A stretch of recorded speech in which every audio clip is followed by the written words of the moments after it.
अस्सलाम वालेकुम। सबसे पहले हम बात करेंगे कि जो अहम असामियाँ हैं, अहम वज़ारतों में तैनातियाँ हैं और मुख्तलिफ़ टेक्निकल सपोर्ट के लिए जो स्पेशल असामियाँ बनाई जाती हैं, उसके लिए जो इख्तियार था वो पहले वज़ीर-ए-आज़म पाकिस्तान के पास होता था कि वो अपॉइंटमेंट के ऊपर फ़ाइनल अथॉरिटी थे और उसकी मंजूरी देते थे। लेकिन अब ये इख्तियार ख़त्म करके वज़ीर-ए-आज़म पाकिस्तान ने इख्तियार दिया है मुख्तलिफ़ वज़रा को, वज़राए मुमलिकत को, मुशीरों को कि वो ये अपॉइंटमेंट्स कर सकते हैं या इस तरह की कोई पोजीशंस हैं जिसमें टेक्निकल सपोर्ट चाहिए महकमों को, वजारतों को, तो वो अपनी मर्ज़ी से कोई ना कोई पोजीशन क्रिएट भी कर सकते हैं। इसकी वजह ये बताई जा रही है कि हुकूमत चाहती है कि टेक्निकल सपोर्ट मांगी जाए मुख्तलिफ महकमों, शोबों के अंदर, और जो रेड टेपिंग है उसको कम करने के लिए फ़ैसला लिया गया है। बट इस फैसले के ऊपर दो राय पाई जा रही है। अपने तज्ज़ियाकारों के सामने यही सवाल रखा है कि क्या ये जो फ़ैसला है वज़ीर-ए-आज़म का अपने इख्तियारात कम करके आगे इसको डाइल्यूट करने के, ये बेहतर तरीका है हुकूमत चलाने का? हमें ज्वाइन करें इस डिस्कशन के लिए इरशाद भट्टी साहब, महमूद सरफराज साहिबा, मज़हर अब्बास साहब और फ़खर दुरानी साहब भी हमारे साथ मौजूद हैं। फ़खर साहब, आप बताइएगा, सबसे पहले तो ये समझना भी चाहेंगे आपसे और ये आपकी राय भी जानना चाहेंगे कि इस तरह के स्टेप से क्या फ़ायदा हो सकता है हुकूमत को, और किस हद तक ये जो क्योंकि अभी कुछ देर पहले खबर भी आई थी कि 65 साल की जो हद है टेक्निकल सपोर्ट के लिए ख़ास तौर पर, वो भी ख़त्म कर दी गई है। तो हुकूमत का प्लान इस सिलसिले में आगे क्या है? अलीना, इसके जो बुनियादी तौर पे ये जो प्लान है, इसमें 3 बुनियादी मकासद हैं। एक तो ये कि जो वज़ीर-ए-आज़म ने जो अपने अख्तियारात हैं वो डेलीगेट कर दिए हैं नीचे मिनिस्टर्स को या एडवाइज़र्स को और सेक्रेटरीज़ को। तो ये जो डेलीगेशन ऑफ पावर्स है, ये तो वैसे ही एक अच्छी रिवायत है जो कि जमहूरियत में होनी चाहिए। अख्तियारात को आगे निचले लेवल तक भी वो करना चाहिए। इसके बुनियादी तौर पर 3 मकासद हैं। एक तो ये है कि ये जो माजी में हमने देखा है कि ये अपॉइंटमेंट्स के हवाले से वज़राए आज़म तक को जो है वो नैब ने इसमें वो पकड़े हैं। शाहिद खाकान अब्बासी साहब का नाम जो है वो आपके सामने है। तो एक तो जो बुनियादी तौर पे मकसद हो सकता है वो यही है कि ये जो कल को अगर इसी तरह की अपॉइंटमेंट्स के हवाले से कोई नैब के केसेस बने तो उसको अवॉइड किया जाए। और इसमें जो बुनियादी मकसद है वो जब कोलिजिएट डिसीजन मेकिंग होती है, यानी बोर्ड का या जो एक कलेक्टिव फैसला होता है, तो उसमें नैब की ये जो एक क्रिमिनल पार्ट होता है किसी भी अपॉइंटमेंट की या जो डिसीजन मेकिंग है, उसमें ये इसको अवॉइड किया जाता है और नैब का कोई केस नहीं बनता। एक तो इसमें ये हो सकता है, इसकी मैं आपको एग्जांपल देता हूँ। मरहूम जहांगीर बदर साहब के हवाले से भी इसी तरह का उनके खिलाफ अपॉइंटमेंट्स का वो केस बना था। तो उसमें हाई कोर्ट ने ये फैसला दिया था कि जब ये कोलिजिएट डिसीजन मेकिंग होती है या बोर्ड का फैसला होता है, तो बोर्ड को इस तरह की कोई क्रिमिनल इंटेंशन की बुनियाद के ऊपर तमाम मेंबरान को वो नहीं किया जाता। तो एक तो इसका ये मकसद हो सकता है। दूसरा जो डेलीगेशन है, देखें डेलीगेशन का एक असूल है कि जो डेलीगेशंस होती है हमेशा विद रिस्पॉन्सिबिलिटी होती है। तो आप जब ये पावर्स डेलीगेट कर देंगे मिनिस्टर्स को और उसके साथ साथ सेक्रेटरीज को, तो उनकी जो रिस्पॉन्सिबिलिटी भी, तमाम तर फंक्शनिंग की भी, उसकी जो कारकर्दगी होगी वो भी तमाम तर डेलीगेट होंगी, रिस्पॉन्सिबिलिटी भी उन निचले लेवल तक। और जो तीसरा इसमें मकसद है वो ये है कि ये जितने भी अब अपॉइंटमेंट्स होंगी इसमें, क्योंकि ये कोई इत्तेहादी हुकूमत है, ये सिंगल लार्जेस्ट या एक पार्टी की हुकूमत नहीं है। तो मिनिस्टर्स हमने सुना है कि माजी में भी इस तरह करते हैं कि फ़लाँ जो है हमारी वजारत के अंदर इंटरफेरेंस कर रहा है, या फ़लाँ कोई प्राइम मिनिस्टर या किसी भी लेवल पे। तो ये इंटरफेरेंस की जो इसमें वो शिकायत आती थी, तो एक ये भी रीज़न है कि इंटरफेरेंस का जो एलिमेंट है उसको वो किया जाए। किसी भी मिनिस्ट्री में अपॉइंटमेंट होगी, मुताल्लिका वज़ीर और मुताल्लिका जो सेक्रेटरी है वही उसके रिस्पॉन्सिबल होंगे अपॉइंटमेंट के हवाले से भी और उसकी परफॉर्मेंस के हवाले से भी। ये तो 3 जो इसकी जो मैं समझता हूँ कि इसके पीछे अवामिल कार फरमा है अपॉइंटमेंट के। और एक और जो है कि ये जितने भी आप किसी भी फील्ड के एक्सपर्ट को लेके आएंगे, ये दुनिया भर में होता है, मुख्तलिफ वजारतों में रेलिवेंट फील्ड के एक्सपर्ट्स को अपॉइंट किया जाता है ताकि उस इदारे की कारकर्दगी को बेहतर किया जाए। तो मैं ये समझता हूँ कि ये जो एक फ़ैसला किया गया है ये एक अच्छा फ़ैसला है, लेकिन इसका आगे क्या इसका नतीजा निकलेगा वो तो जब अपॉइंटमेंट्स हो जाएंगी उसके बाद और उनकी कारकर्दगी क्या होगी वो तभी इस पे वो किया जा सकता है। अच्छा, but do you think check and balance के लिए एक मजबूत सिस्टम होगा और जनरली सिस्टम में इन प्लेस है? क्योंकि एक शिकायत या एक जहन में फौरी ख्याल ये आता है कि ऐसा तो नहीं हो जाएगा कि अब अपने मनपसंद लोग ला के इन पोस्ट पे लगा दिए जाएंगे? अलीना देखें, इसमें दो चीज़ें मैं आपको बताऊंगा। एक तो हमारे जो रूल्स ऑफ बिजनेस हैं और उसके साथ साथ जो सिविल सर्विस एक्ट है उसमें पहले ही एम्पावर्ड है जो ब्यूरोक्रेसी है या मिनिस्टर्स के हवाले से। तो मैं नहीं समझता कि ये जो इसमें कोई इस तरह के मसाइल आएंगे और ये जो जी ठीक है, आपको नहीं लगता इसमें ऐसे कोई मसाइल आएंगे? ठीक है, इरशाद भट्टी साहब आप कहिएगा, आपका क्या तज्जिया है? क्या ये वज़ीर आज़म ने और काबीना ने बेहतर फैसला किया है अपनी पावर्स जो है आगे देकर?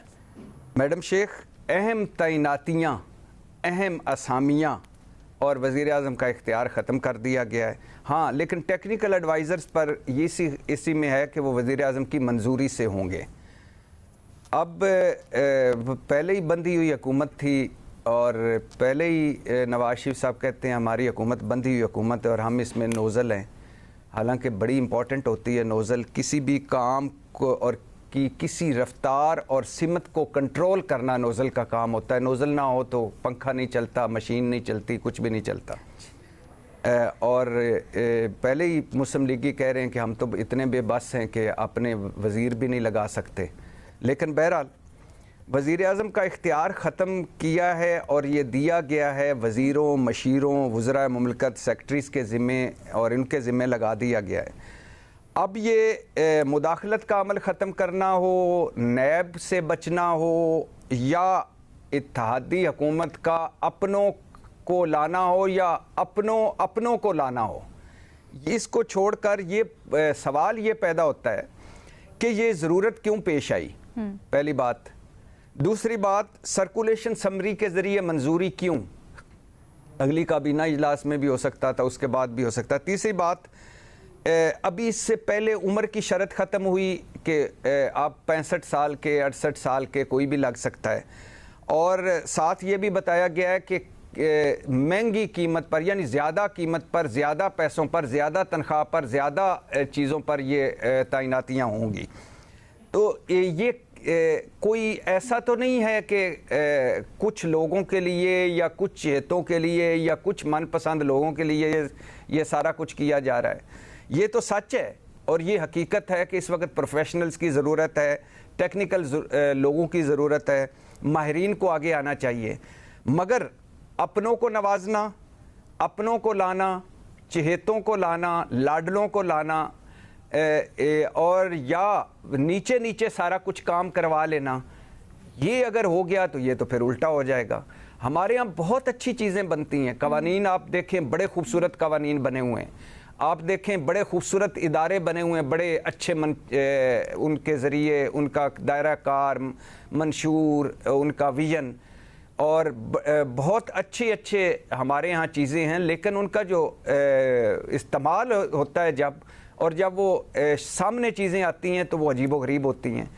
तो अब मुझे यहाँ थोड़ी सी कन्फ्यूजन है कि ये क्यों किया जा रहा है और अगर ये ऐसा, इसको वज़ीर आज़म को क्यों आउट रखा जा रहा है, वफाकी काबीना का इख्तियार हो या नीचे हो। आउट रखा जा रहा है, क्या इस साहब ये से नहीं देखना चाहिए कि वज़ीर आज़म ने खुद अपना इख्तियार नीचे दिया है?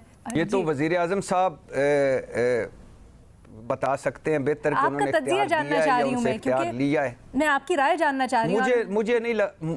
मुझे लगता है मैडम शेख, मुझे लगता है कि ये वज़ीर आज़म से इख्तियार लिया गया है। अच्छा। क्योंकि अभी आप आगे देखिएगा जो तकर्रियाँ होंगी, जो टेक्निकल लोग आएंगे, जो सारे जैसे हमारे इदारों में अब आ रहे हैं, सिविल इदारों में, और जिस आगे जूं लोग आएंगे तो आप देख लीजिएगा उनमें कौन लोग होंगे और वो किस तरह के लोग होंगे और कहाँ से आएंगे, तो उसमें आपको पता चल जाएगा कि वज़ीर आज़म को क्यों आउट रखा गया है। अच्छा, और आप कहना चाह रहे हैं कि कुछ हाइब्रिड सा निज़ाम निचली सतह तक जा रहा है? मैडम शेख, जो प्रोफेशनल्स हैं, जो टेक्निकल लोग हैं, जो माहिरीन हैं, हाँ। ये वज़राए मुमलकत या सेक्रेटरीज़ या इस्टेब्लिशमेंट या कोई इस्टेब्लिशमेंट डिवीज़न या कोई ये अकेला थोड़ी करेगा। लेकिन इशू ये है कि जो भी हो, जो भी करे मंजूर है, मगर वो वाकई माहिर हो, प्रोफेशनल हो और उस काम का माहिर हो और वो वाकई उसी काम करने के लिए आया और उसी काम करने के लिए आया जिस काम की उसको ड्यूटी लगाई। महमल, आपकी क्या राय है? देखिए लीना, मेरे ख्याल में तो ये फैसला दुरुस्त है, और मैंने जो है जो मेन सियासी जमातें हैं इंक्लूडिंग पाकिस्तान तहरीक इंसाफ की, मैंने लोगों से बात की और मैंने उनसे पूछा कि जो आप लोगों के जिस तरह जब आप गवर्नमेंट में थे डे टू डे जो मसाइल होते हैं, चीज़ें होती है, तो इस चीज़ को किस तरीके से वैसे देखा जाता है। ना सिर्फ ये कि सियासतदान बल्कि और भी जो एक्सपर्ट्स हैं वो इस चीज़ के ऊपर यही बात है करते हैं कि जो एक ऑटोनमी है इससे वजारतों को जो है वो ऑटोनमी मिलेगी, क्योंकि असल में जो चीज़ यहाँ पर ये होती है कि जो वज़ीर आज़म के पास जो ये इख्तियार की वजह से बहुत सारी चीज़ें, बहुत सारे फैसले, क्योंकि वो और भी बहुत सारी चीज़ों में बिजी होते हैं, वज़ीर आज़म ज़ाहिर बात है बहुत सारा काम कर रहे होते हैं, तो वो डिले हो जाती हैं। यानी कि जब फौरी कोई चीज़ अगर करनी हो, डिसीजन मेकिंग करनी हो, किसी को आपने एक्सपर्ट को हायर करना है, कोई इस तरह की चीज़ है, तो वो डिले हो जाती है क्योंकि एक सेंट्रलाइज निज़ाम था। तो ये जो डिसेंट्रलाइज किया गया, इसका मतलब है कि ऑटोनमी मिली है मिनिस्ट्रीज को। और फिर जो इसकी वजह से जो ये जिस तरह फ़खर ने बात की कि जो डेलीगेशन ऑफ पावर है, ये तो एक अच्छी चीज़ होती है कि वो आप अपनी पावर्स इस तरह से डेलीगेट कर दें, क्योंकि हर चीज़ आप हरफन मौला और हर चीज़ तो आप कर भी नहीं सकते। हो सकता आप एक जगह पर बैक वक्त आप इतने डिसीजन ले भी नहीं सकते, आपको कुछ की इश्यूज के ऊपर फोकस करना होता है। तो ये मेरे तो ख्याल में कि एक बहुत अच्छी चीज़ है। और दूसरा ये है लीना कि इसके बाद जो रेलेवेंट मिनिस्ट्रीज होंगी उनकी अकाउंटेबिलिटी भी ज़्यादा होगी और ट्रांसपेरेंसी भी होगी, क्योंकि वो अपॉइंट कर रहे होंगे। ये बात नहीं होगी कि जी पॉलिटिकल इंटरफेरेंस थी, प्राइम मिनिस्टर की इंटरफेरेंस थी, कोई उनके प्रिंसिपल सेक्रेटरी की इंटरफेरेंस थी जिसकी वजह से ये चीज़ नहीं हुई। कि मिनिस्टर्स कई दफ़ा ये बात करते थे पिछली हुकूमतों में भी कि जी हम तो ये चीज़ करना चाह रहे थे, लेकिन क्योंकि कोई सियासी वजूहात की वजह से, पॉलिटिकल इंटरफेरेंस, पीएम की इंटरफेरेंस, उनकी वजह से चीज़ें डिले हो जाती हैं। तो ये मेरे ख्याल में एक अच्छा फैसला है, ये दुरुस्त फैसला है। ठीक है, मज़हर अब्बास साहब आपकी राय? सारा डिपेंड करता है कि आपकी इंटेंशंस क्या हैं। पाकिस्तान में मेरा ख्याल है पिछली जो पीटीआई की गवर्नमेंट थी उसमें डॉक्टर इशरत हुसैन को अपॉइंट किया गया था मेजर सिविल रिफॉर्म्स के सिलसिले में, और उनकी रिकमेंडेशन भी थी कई मिनिस्ट्रीज़ को ख़त्म करने के हवाले से। बेइंतहा जो है गैर ज़रूरी तौर पे मिनिस्ट्रीज़ और डिपार्टमेंट्स बने हुए हैं गवर्नमेंट के, जिसमें हम पता नहीं कितना पैसा खर्च कर रहे हैं, जिनका कोई मसरफ नहीं है। दूसरी ये कि अब ऑलरेडी 18वीं तरमीम के बाद मिनिस्ट्रीज़ जो है वो डेलीगेट हो गई हैं, प्रोविंसेस को चली गई हैं, तो उसका फेडरल स्ट्रक्चर क्यों मौजूद है, क्या ज़रूरत है? जब इंफॉर्मेशन जो है वो, या एजुकेशन जो है, या लेबर जो है, जब ये ऑलरेडी प्रोविंशियल सब्जेक्ट्स हो गए हैं, तो इनके फेडरल मिनिस्टर्स क्यों हों, ये फेडरल मिनिस्ट्रीज़ क्यों हों, ये डिपार्टमेंट्स क्यों हों? एक तो ये है चीज़। दूसरे, मैं ज़ाती तौर पे समझता हूँ कि ये जो 65 साल वाला मसला है, अब आई डोंट नो कि वो उसको आप किस तरीके से यूज़ और मिस यूज़ ही का मसला है। पाकिस्तान में civil reforms over the years जो है उसका अगर हम पिछली रिपोर्ट ही देखें जो इसके हवाले से बनी है डॉक्टर इशरत की, उसमें अगर आपको कोई खामियां या वो नज़र आता है तो अलग दें, वरना उसको इम्प्लीमेंट करें। बिल्कुल इसी तरह पुलिस रिफॉर्म्स हैं, जैसे पुलिस रिफॉर्म में अब एक टेन्योर पोस्टिंग होती हैं, जैसे आईजी की है, चीफ सेक्रेटरी की है, लेकिन गवर्नमेंट्स तब्दील होती हैं तो इनको तब्दील कर दिया जाता है। कोई अगर परफॉर्मेंस में ख़राबी है, कोई फाइनेंशियल करप्शन है, तब तो बात समझ में आती है। लेकिन महज इसलिए आप तब्दील कर दें कि किसी और गवर्नमेंट ने किसी को अपॉइंट किया है और वैसे उसकी परफॉर्मेंस में कोई ख़राबी नहीं है, तो ये फिर पॉलिटिकल माइंडसेट हमारे यहाँ तब्दील होने की ज़रूरत है। एक अच्छा है किसी ने भी अपॉइंट किया हो, अगर वो अच्छी परफॉर्मेंस दे रहा है तो उसको रखें। डिपेंड करता है, देखिए ये सारी चीज़ें बज़ाहिर अच्छी लगती हैं, ये भी इसमें कोई हर्ज नहीं है जो फैसला हुआ है, लेकिन आप मुझे बताएं कि किसी भी डेमोक्रेटिक कंट्री में क्या प्रेसिडेंट या प्राइम मिनिस्टर का इस्तिस्ना होना चाहिए या नहीं होना चाहिए? आप उठा के देख लें, क्यों अगर मैं प्रेसिडेंट ऑफ पाकिस्तान बन गया हूँ तो मेरे मुकदमात क्यों नहीं चले? कोई लॉजिक होनी चाहिए ना कि क्यों नहीं चले। आपके वकील होते हैं, पेश होते हैं, उनको पेश होने दें, उसके वो इसी तो मेरा ख्याल है इन चीज़ों को हमें देखना पड़ेगा। बज़ाहिर ये चीज़ सही लग रही है, लेकिन अगर हमने पॉलिटिसाइजेशन और ब्यूरोक्रेसी बहुत ज़्यादा हुई है ओवर द ईयर, अगर इसको नहीं ख़त्म किया तो आप कोई भी बेहतर चीज़ कर लें वो बेहतर नहीं नज़र आएगी, वो बेहतरी की तरफ नहीं जाएगी।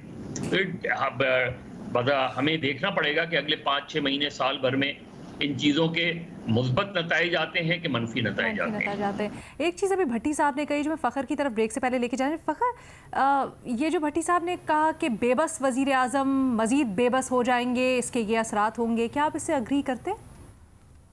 अलीना, मैं इसी पॉइंट का जवाब देना चाह रहा था। ये जो भट्टी साहब कह रहे हैं कि शायद उनसे अख्तियारात ले लिए गए हैं, उनकी इन्फॉर्मेशन नहीं है, उनका अंदाज़ा है।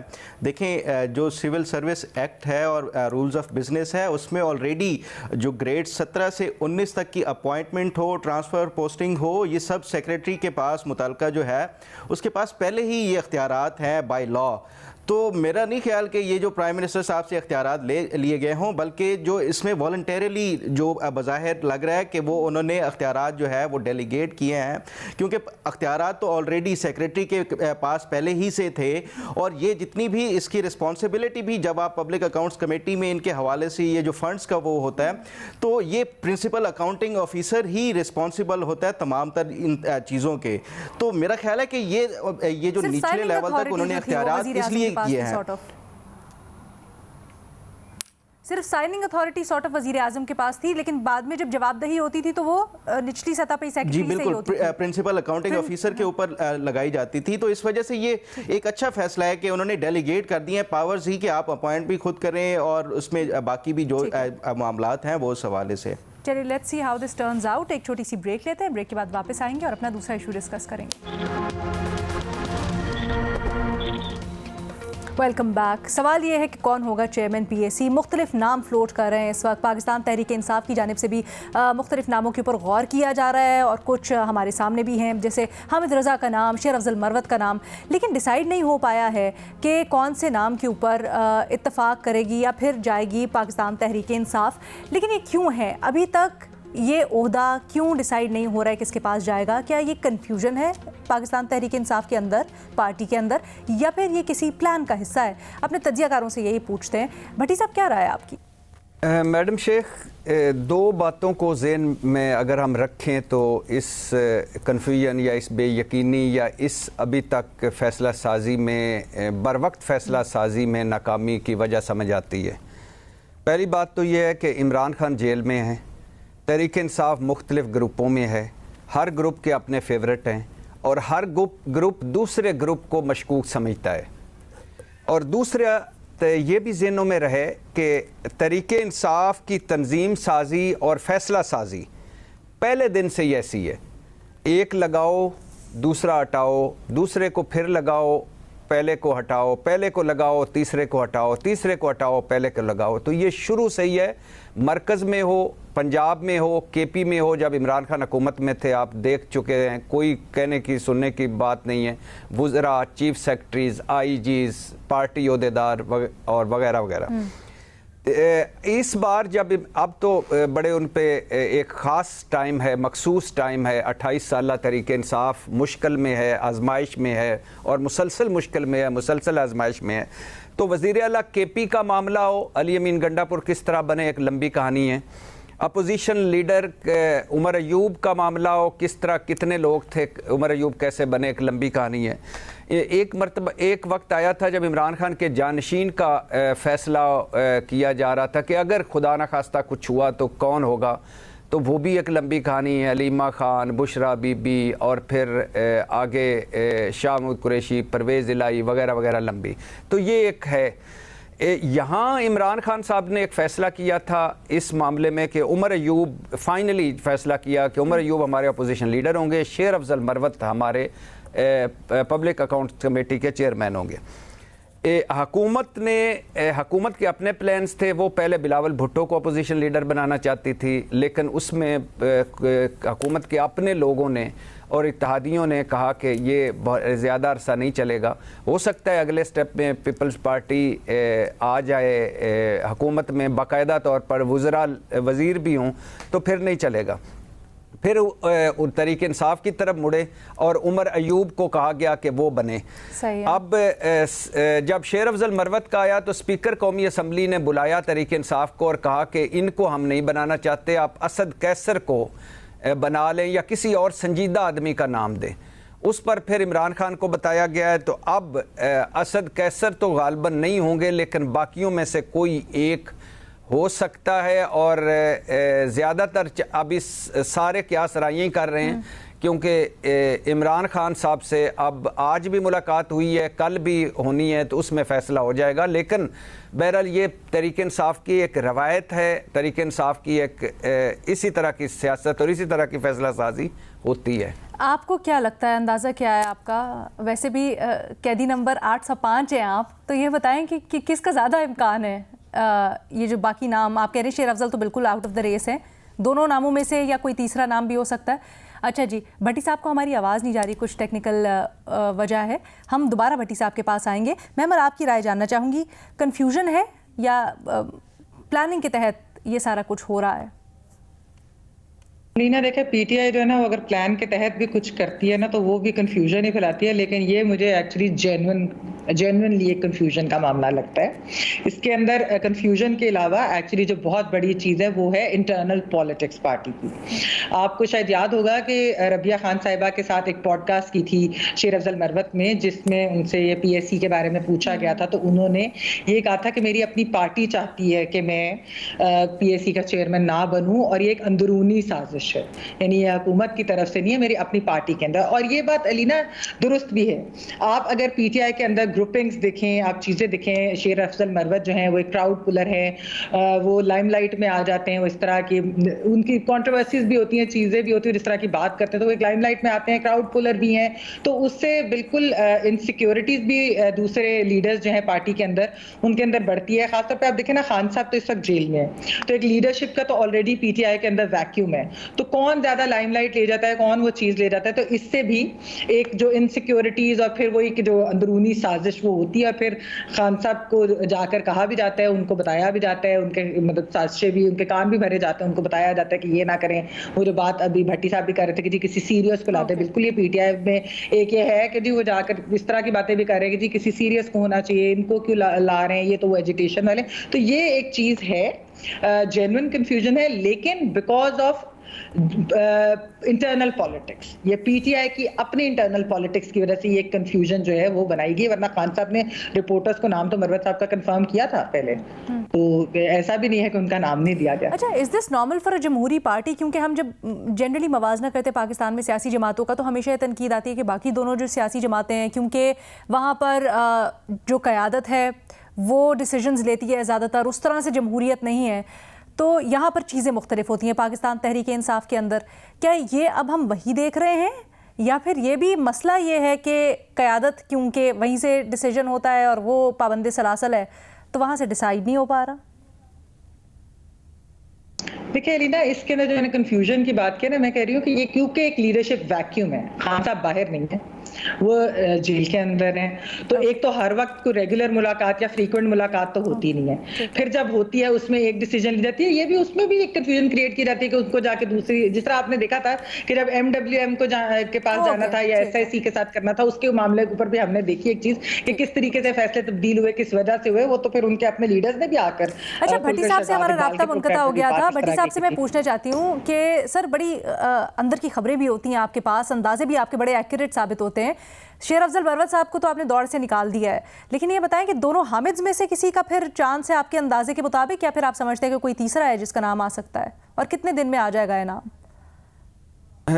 میڈم شیخ, وہ ایک جملہ رہ گیا تھا اس سوال پہ, وہ یہ تھا کہ بہت سارے فیصلے عمران خان نے نہیں کیے, یہ ذہنوں میں رہے کہ کے پی کا وزیر اعلیٰ علی امین گنڈا پور عمران خان کی چوائس نہیں ہے یا پہلی چوائس نہیں ہے. کیا مطلب؟ یہ تو آپ آج نیوز دے رہے ہیں. جی میڈم شیخ, اس کی وجہ یہ ہے کہ آپ کے یہ ایک کبھی سوال لمبا رکھیں گے کہ اس میں کے پی کے وزیر اعلیٰ کا کس کا انتخاب ہے پھر علی امین گنڈاپور اگر عمران خان کا نہیں تو؟ جی ابھی تک جو مجھے لگتا ہے کہ بنی گالا کا انتخاب ہے علی امین گنڈاپور, اور دوسری بات یہ ہے کہ یہ انتخاب تک پہنچنے میں جو بڑے انتخاب تک پہنچنے میں بڑا جو مرحلے تھے نا, کہ 5 لوگ تھے جن میں سے 3 کو ٹکٹ ہی نہیں دیے گئے ایم پی اے شپ کے, اور ایک ہار گئے, وہ بھی بڑے اب انہوں نے ٹریبونل میں گئے ہوئے ہیں, لیکن وہ بھی بڑی عجیب و غریب داستان ہے, اور ایک جو ہیں ان کو سائیڈ لائن کر دیا گیا. تو 5 ان امیدواروں کو ہٹ کے اور یہ علی امین گنڈاپور لگے، اور علی امین گنڈاپور پہ پاکستان تحریک انصاف بڑی سیریسلی نظر رکھی ہوئی ہے، بلکہ مزے کی بات یہ ہے کہ عمران خان کی اوپننگ بیٹسمین علی امین گنڈاپور شک کی نظر میں ہے تحریک انصاف والوں کی کہ یہ وکٹ کی دونوں طرف کھیل رہے ہیں، یا یہ پہلے دن سے وزیر اعلیٰ لگنا چاہتے تھے یا یہاں تک پہنچے تو وغیرہ وغیرہ۔ دوسری بات یہ کہ کوئی 5-6 فیصلے جیسے محمل نے کہا پارٹی کا ڈیسیژن ہو، بلے والا ہو، یہ سارا ہو، یہ عمران خان اندر سے بعد میں وہ بتاتے رہتے ہیں کہ یہ میں نے کب کہا تھا کہ یہ کر لو، تو تم وہ کہتے ہیں جی آپ سے تو ملنے کی اجازت ہی نہیں تھی، آپ سے تو فلاں ملتے ہیں، ہمیں تو ملنے کی اجازت نہیں تھی، تو یہ آپ کا فیصلہ، انہوں نے کہا میرا یہ فیصلہ نہیں ہے۔ تو بہت ساری چیزیں ہیں۔ عمران خان نے پچھلے دنوں سماعت میں بھی کہا کہ میں جج کو کہ میں اس لیے میڈیا سے بات کرتا ہوں کہ میرے نام سے غلط باتیں بار چلی جاتی ہیں، غلط فیصلے میرے نام سے چلے جاتے ہیں، تو اس وجہ سے میں ان کا نام لے کے غلط باتیں تو نہیں ہونی چاہیے، لیکن جمہوری پارٹی ہے نا ان کی، انہوں نے اگر کسی کو ڈیلیگیٹ کی ہے اپنی پاور چیئرمین شپ سے لے کے جنرل سیکرٹری سے لے کے نیچے تک، تو پھر تو جمہوری عمل ہے کہ اگر ہر فیصلہ نہیں پوچھا جاتا بانی سے تو اس میں کوئی قباحت نہیں ہونی چاہیے ویسے تو ٹیکنیکلی۔ بھٹی صاحب جی میڈم شیخ، یہ آخری یہ ایک دو جملے، یہ تو آپ مانتے ہیں، یہ تو ساروں کو پتہ ہے کہ تحریک انصاف میں جو لڑائیاں ہوتی ہیں، جو ایک دوسرے سے اختلاف ہوتا ہے، کبھی انہوں نے نکالا نہیں اس بنیاد پہ۔ علی امین گنڈاپور جو ہیں وہ مرشد کی چوائس ہے، جلدی سے بتا دیں، مجھے بریک لینی ہے پھر۔ جی بالکل۔ اچھا، اور یہ حیران کن ہے کہ جو مرشد کی چوائس ہے وہ خان صاحب کی چوائس نہیں ہے، جو خان صاحب کی چوائس ہے وہ مرشد کی چوائس نہیں ہے، ایسا کیوں ہے؟ ایک آپ نے وہ نہیں دیکھا تھا کہ علیمہ خان صاحبہ کا ایک عمران خان نے کہا کہ حالانکہ عمران خان صاحب نے کہا کہ میں نے تو یہ بات کی نہیں تھی، اس طرح جس طرح بیان کی گئی کہ پارٹی فیصلوں میں ان کا کردار نہیں، سیاسی فیصلوں میں ان کا کردار نہیں ہوگا، یہ عمران خان نے بات نہیں کی تھی، یہ بنی گالا سے آئی تھی اور پارٹی نے اس پہ امپلیمنٹ کیا ہے۔ تو اس طرح کی چیزیں چلتی رہتی ہیں، یہ کامن ہے یا تھوڑا ایب نارمل ہے؟ ایک چھوٹی سی بریک کی اجازت دیں، اس کے بعد آ کے ڈسکس کرتے ہیں۔ Welcome back. فخر، کیا رائے آپ کی، کیوں ابھی تک یہ فیصلہ نہیں کر پائی؟ حالانکہ یہ بڑا چھوٹا سا فیصلہ ہے پاکستان تحریک انصاف کے لیے، چیئرمین شپ پی اے سی کی۔ علینا، میرا خیال ہے کہ یہ عمران خان ہمیشہ سے ان کی اسی طرح کی ہے کہ ان سے 10 بندے بھی ملیں تو ان سب کو جو ہے وہ 10 کو علیحدہ بات کر کے ان کو یہ جو ہے وہ فیصلہ کا وہ بتا دے گا۔ تو یہ ایک جینون میں سمجھتا ہوں کہ ان کے اندر یہ ایک معاملہ ہے کنفیوژن کے حوالے سے۔ Imran Khan deliberately confusion create کرتے ہیں اپنے جو رہنما ہیں ان کے درمیان میں۔ تو ایک تو یہ بات ہو گئی، اور دوسرا اب یہ کہ جو چیئرمین پبلک اکاؤنٹس کمیٹی کے حوالے سے تنازع ہے، یہ پہلی دفعہ نہیں ہو رہا۔ جب عمران خان حکومت میں آئے تھے تو انہوں نے اپوزیشن کو یہ چیئرمین پبلک اکاؤنٹس کمیٹی کی چیئرمین شپ دینے سے انکار کر دیا تھا، اور یہ معاملہ 4 ماہ تک لٹکتا رہا تھا، ڈیڈ لاک کریٹ ہو گیا تھا اپوزیشن اور گورنمنٹ کے درمیان اس وقت۔ تو عمران خان بالآخر دسمبر 2018 میں مانے تھے کہ ٹھیک ہے ہم اپوزیشن کو یہ دیتے ہیں چیئرمین پبلک اکاؤنٹ کمیٹی کی جو سیٹ ہے، لیکن اس میں ایک کنڈیشن لگا دی کہ جتنے بھی جو آڈٹ پیراز ہوں گے مسلم لیگ نون سے ریلیٹڈ، جو ان کی حکومت سے ریلیٹڈ، وہ اس ٹائم یہ چیئر نہیں کریں گے شہباز شریف صاحب۔ شہباز شریف صاحب کو اس کے بعد پبلک اکاؤنٹ کمیٹی کا چیئرمین بنایا گیا، اور اس کے بعد پھر کچھ عرصے کے بعد ایک پٹیشن بھی دائر کر کے ان کو ہٹوا دیا گیا اور رانا تنویر صاحب بن گئے تھے۔ تو یہ ایک بات۔ دوسرا یہ پوائنٹ کہ یہ جو پبلک اکاؤنٹس کمیٹی چیئرمین کیا واقعی اپوزیشن لیڈر کو ہونا چاہیے یا نہیں ہونا چاہیے؟ دیکھیں، یہ جو فیصلہ کیا گیا تھا یہ 2006 میں چارٹر آف ڈیموکریسی جب سائن کی گئی تھی، پیپلز پارٹی اور مسلم لیگ نون اس کی سگنیٹری تھی، اس میں یہ فیصلہ کیا گیا تھا کہ اپوزیشن لیڈر جو ہوگا وہ چیئرمین پبلک اکاؤنٹس کمیٹی کو ہیڈ کرے گا۔ تو پی ٹی آئی جو ہے اس کی سگنیٹری ہی نہیں ہے یہ جو چارٹر آف ڈیموکریسی کا۔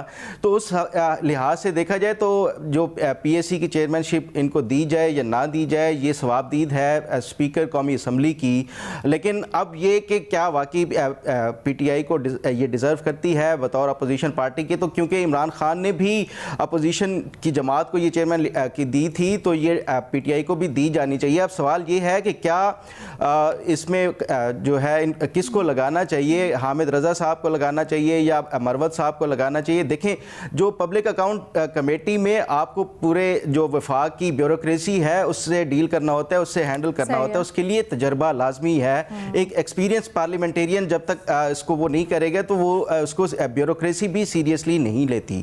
इसीलिए जो है वो सीनियर तरीन जो सियासतदान थे, चौधरी निसार अली खान हो या फिर उसके बाद शहबाज शरीफ हो या बाकी राना तनवीर हो या नूर आलम खान हो, उनका कुछ ना कुछ पार्लियामेंट का जो तजर्बा था ब्यूरोक्रेसी के साथ, तो उस वजह से उनको वो लगाया गया था और इसका मकसद भी यही था। तो शेर अफजल मरवत जो एक अगर पीटीआई की तरफ से ये आवाज़ें अंदर से उठ रही हैं तो मेरा ख्याल है कि ये एक दुरुस्त वो है, क्योंकि इसके लिए एक सीनियर जो पार्लियामेंटेरियन को होना चाहिए और उसमें फिर हामिद रज़ा हो या एक आइडियल कैंडिडेट तो उसके लिए जो ये उमर अयूब साहब हैं वो हो सकते हैं बतौर लीडर ऑफ द अपोजिशन भी और चेयरमैन पब्लिक अकाउंट कमेटी के भी। मेरा ख्याल है कि उनका एक एक्सपीरियंस भी है, मिनिस्टर भी रह चुके हैं और मामलात को माली मामलात जो हैं उनको भी अच्छे तौर पे जानते हैं, वो वज़ीर रहे हैं। तो मेरा ख्याल है कि वो एक सूटेबल कैंडिडेट होगा चेयरमैन पब्लिक अकाउंट्स कमेटी के, क्योंकि सेनेटर तो कोई भी इसमें जो चेयर कर नहीं सकता। ये तमाम तर जो मामलात होते हैं फंड्स की अप्रोप्रिएशन के होते हैं और जो फंड्स की अप्रोप्रिएशन होती है वो एक इलेक्टेड मेंबर जो है कौमी असम्बली का वो अप्रूवल कर सकता है या उसको रिजेक्ट कर सकता है। सेनेट में आपने देखा होगा कि जो वफाकी बजट भी आता है उसकी मंजूरी कौमी असम्बली से ली जाती है, सेनेट से नहीं ली जाती। सेनेट में जस्ट एक डिबेट होती है या सजेशंस दी जाती हैं। ये जो सवाबदीद है, ये जो अख्तियार है, ये सिर्फ इलेक्टेड जो मेंबरान होता है उनका होता है। अच्छा, तो इस वजह से फैसला इतनी देर क्यों लग गई है, क्यों नहीं हो रहा है, मैं ये भी थोड़ा सा जानना चाहती हूँ और मज़हब साहब की राय। मज़हब जमहूरी पार्टी है पाकिस्तान तहरीक इंसाफ, और अब ख़ास तौर पे जब उस तरह से जो ढांचा है हम देख रहे हैं, पहले कहा जाता था कि सारा का सारा कुछ ऊपर के जो कायदीन हैं वो डिसाइड करते हैं या इमरान खान साहब डिसाइड करते हैं, बट अब भी इस तरह की चीज़ों के ऊपर डिले क्यों हो रहा है? क्या ये एक स्ट्रक्चर की मसले मसाइल हैं या हमारी सियासत के ही कुछ ये एक क्या कह लें ड्रॉबैक है? देखिए, बहुत सीधी सी बात है और ये चार्टर ऑफ डेमोक्रेसी की भी स्प्रिट थी 18वीं तरमीम की भी, कि जो कायदे ऐवान और कायदे इख्तिलाफ जो है, कायदे इख्तिलाफ जो है वो leader of the public accounts committee के चेयरमैन होंगे। लेकिन फिर ये अपोजिशन के ऊपर छोड़ दिया गया। आइडियली तो यही है, जैसे अभी फखर कह रहे थे, भाई जिसको आप लीडर ऑफ दी अपोजिशन बनाते हैं उसको जाहिर है आप पूरी अपोजिशन का एतमाद हासिल होता है और उसकी तमाम तर एक्सपीरियंस सलाहियतों के बाद आप लीडर ऑफ द अपोजिशन बनाते हैं। तो आइडियली तो यही होना चाहिए कि लीडर ऑफ द अपोजिशन जिसको आपने बनाया है उसी को पब्लिक अकाउंट्स कमेटी का चेयरमैन बनाएं। अगर वो नहीं तो फिर अपोजिशन इत्तेफाक राय से जिसको भी नामजद करे वो होना चाहिए।